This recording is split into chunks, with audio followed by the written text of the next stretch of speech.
Chapter 2. Relationship Bliss, a new employee and a new business. Back in Exeter, Pinn was tossing and turning in bed, overthinking how to secure the shop's future. He felt personally responsible for the business staying afloat, anxious about leaving it unattended.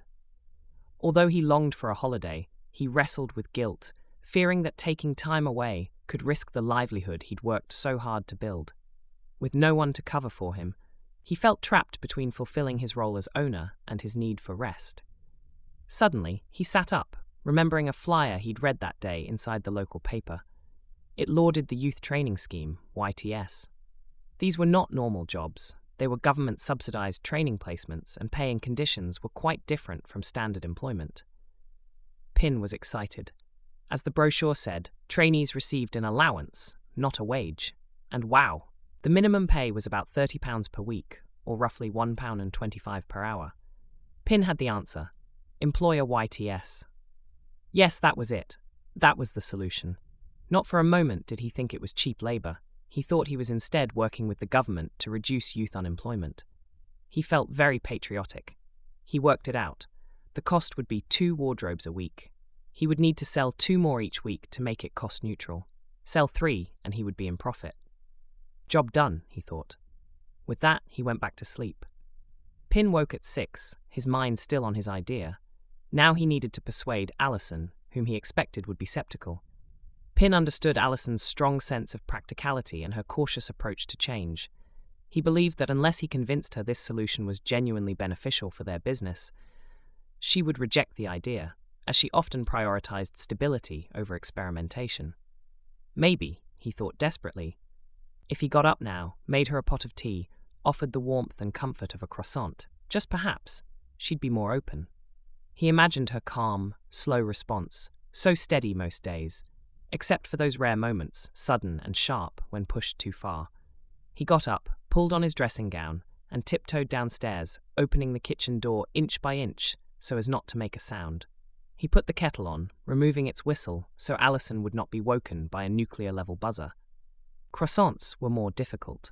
They were sealed in tight plastic on a rigid tray, which made a shuffling sound when handled. He carefully cut through the ruffling plastic with scissors, so it didn't wake anyone. Then he hesitated. Toaster, grill, or oven? He couldn't make that sort of decision.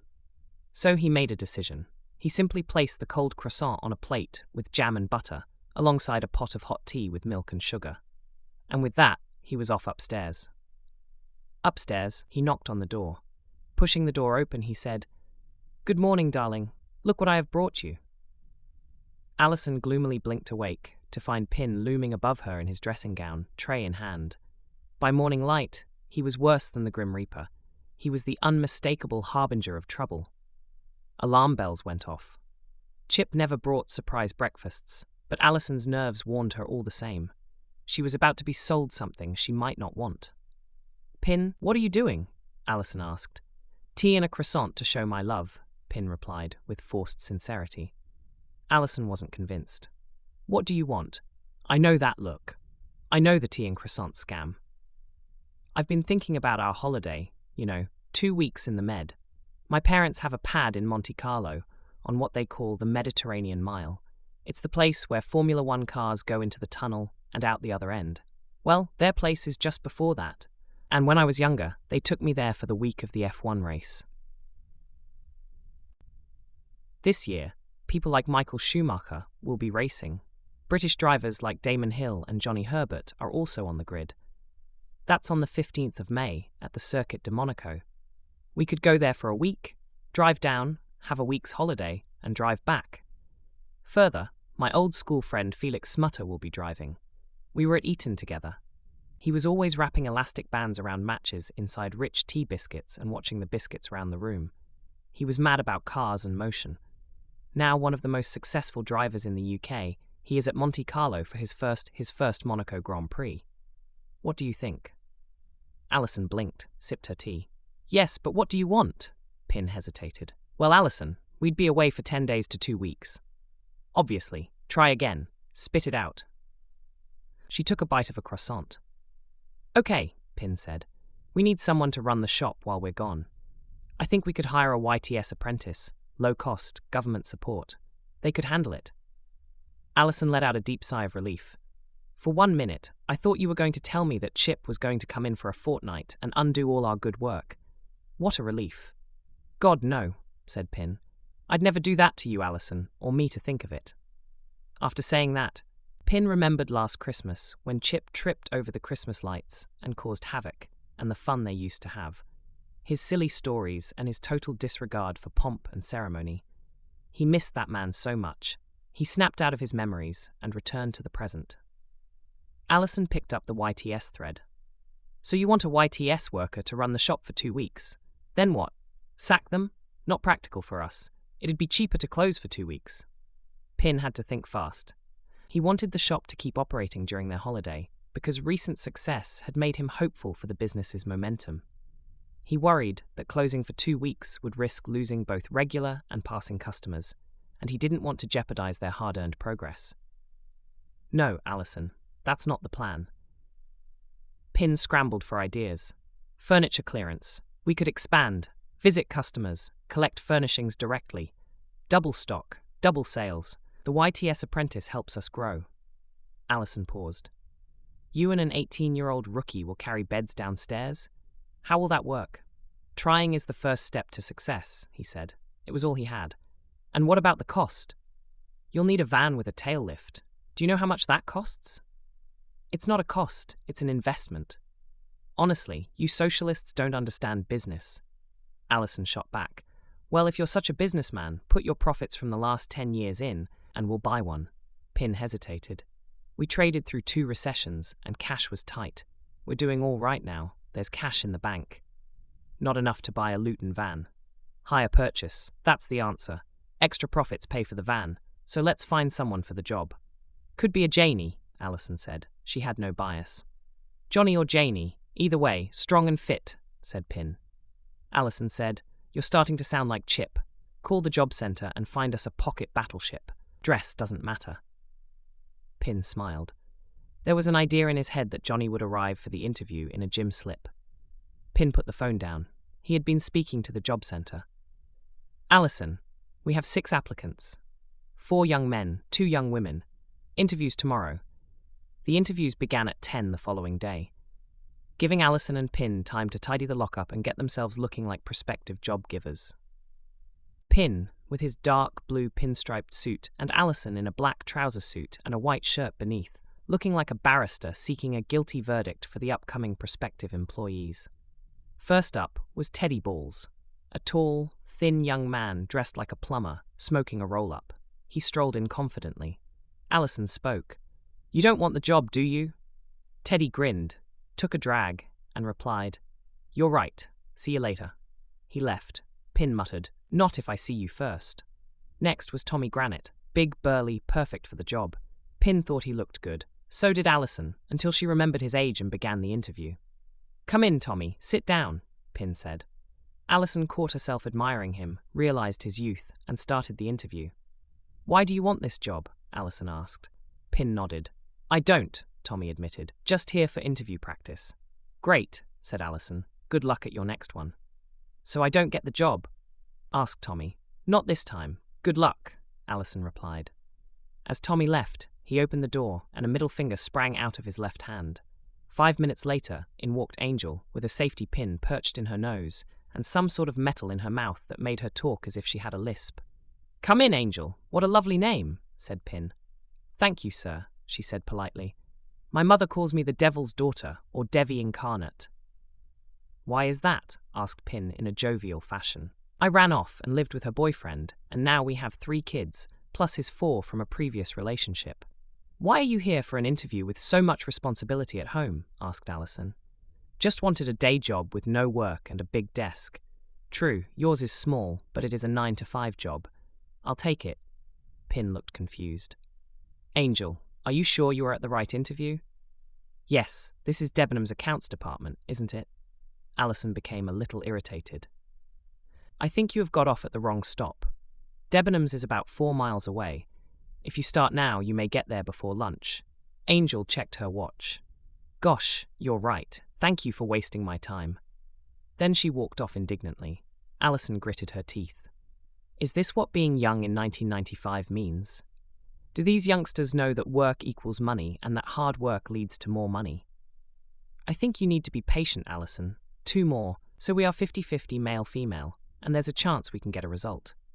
They sat there waiting for Mary Holland, and waited until the doorbell rattled, and in walked Kelvin Tucker.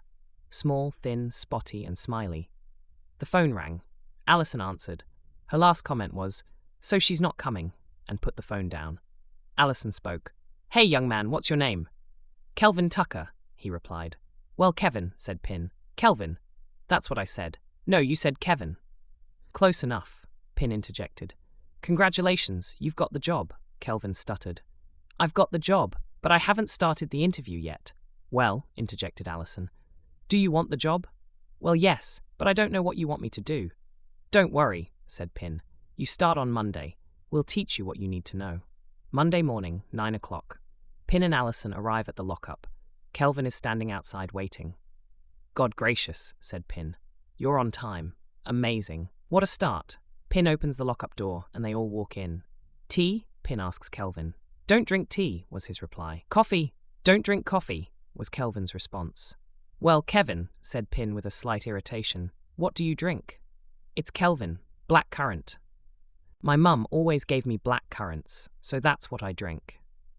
"Well," said Pinn, beaten, "I am afraid we don't have black currants, so I can't offer you anything." "I've got a bottle of black currant in my pocket." Kelvin pulled out a large bottle of black currant from his overcoat. "I drink it with hot water." "Okay, Kevin, that's a start. I'll put the kettle on, and we'll have a brew. I used to drink black currant with my rum, but it's a bit old-fashioned now." "What do you drink your rum with now?" asked Kelvin. "Air," Pinn replied. "I'll put the kettle on then." Kelvin moved to the sink, picked up the kettle, and began to make a brew. Pun continued a conversation to find out more about Kelvin. "Kevin, tell me about yourself, where you live, and what you do." The question was weak. In reality, Pinn had never interviewed anyone in his life, and held the view that if you are paid to work, then work. But he was dealing with an 18-year-old. Alison spoke. "Pinn, his name is Kelvin, not Kevin. Get his name right." Kelvin interjected. "Well, sometimes my mother calls me Kevin. It all started when she went to the births, marriages and death offices to register me as a baby. Mum wasn't hot on spelling and she fumbled her pen. She chose the name Kevin as it only had 5 letters, and my shaking he hand, she added an L. So that's why I'm called Kelvin, not Kevin." "Oh yeah," Kelvin continued. "I went to school sometimes. Local Countess Ware school. Didn't do much. Then secondary modern, St. Luke's High School, which was still Vincent Thompson when I started. Didn't do much there either. Played football and cricket when I could be bothered. Skivved off the rest. Then I joined the army instead of getting a proper job. Easy money if you don't mind getting your head kicked in. Yeah, they trained me up. I drove lorries, big wagons full of men and kit. Learned the basics properly. Ended up around tanks for a bit as well.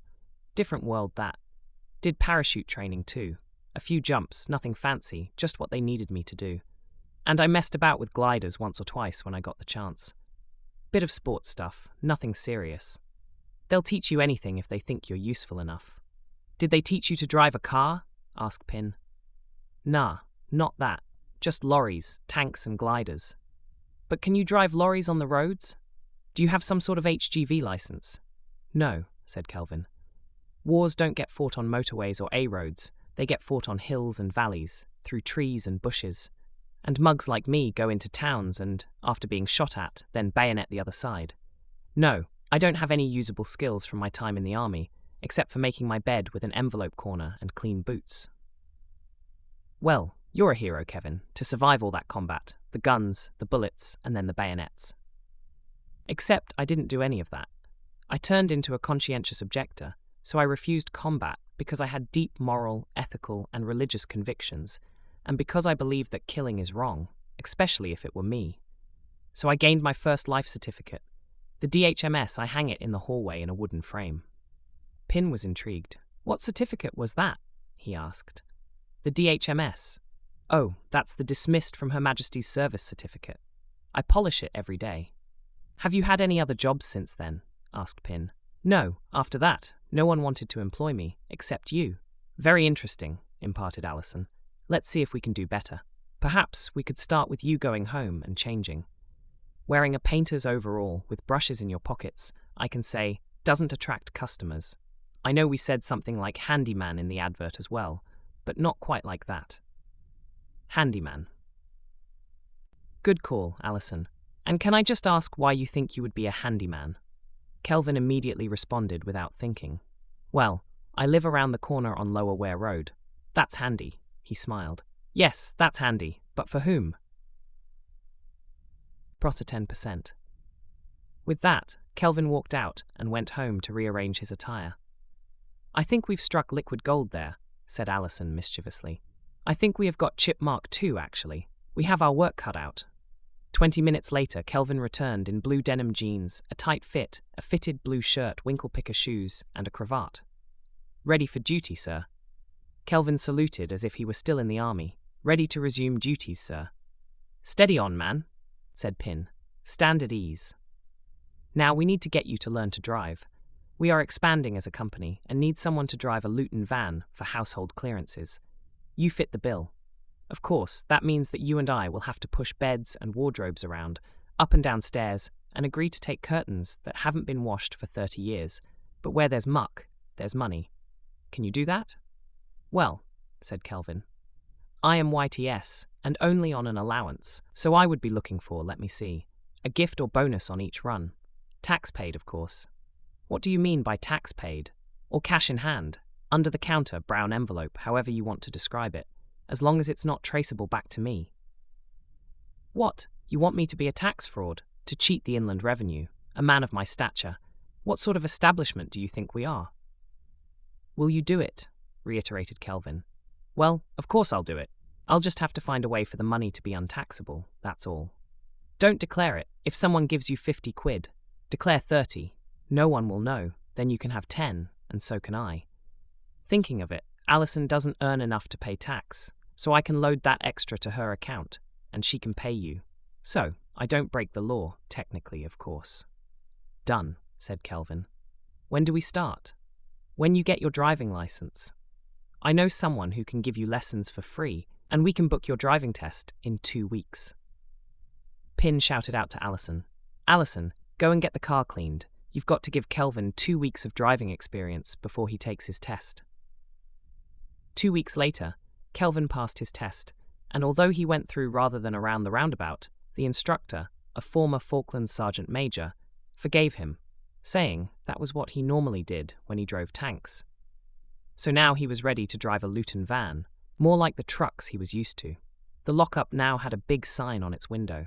House clearances arranged, telephone 01392.278. The following day, Alison and Pinn were at the office. Kelvin had yet to arrive. The phone rang, even though it was not yet 9 a.m. Hello, Pinn here. How can I help you? Someone on the other end said. Thank you. Unfortunately, my father passed away last night, and we saw that you do house clearances. I wonder if you could come, price, and take the furnishings and fitments away, and could pay us cash on the day. Pinn gulped. A whole house, maybe worth thousands. He had to get cash, probably 1,000. He paused for a moment. What should he say? He automatically thought about probate, and that all possessions should be valued and listed and fall part of this poor man's estate. But then again, isn't that what everyone does after a passing? Go in, nick the telly, and jewellery or precious metal or an article, and then flog off the old suite and the bed, not forgetting the wardrobe with woodworm. He thought again. Certainly, sir. When would you want us to come over? Pinn said politely. Now, was the immediate reply. After taking the person's address, Pinn assured him that they would be over within the hour. Ding-a-ling. The doorbell rang as Kelvin walked in. It was 9:10. Why are you late? Asked Pinn. You only live around the corner. Well, it was raining.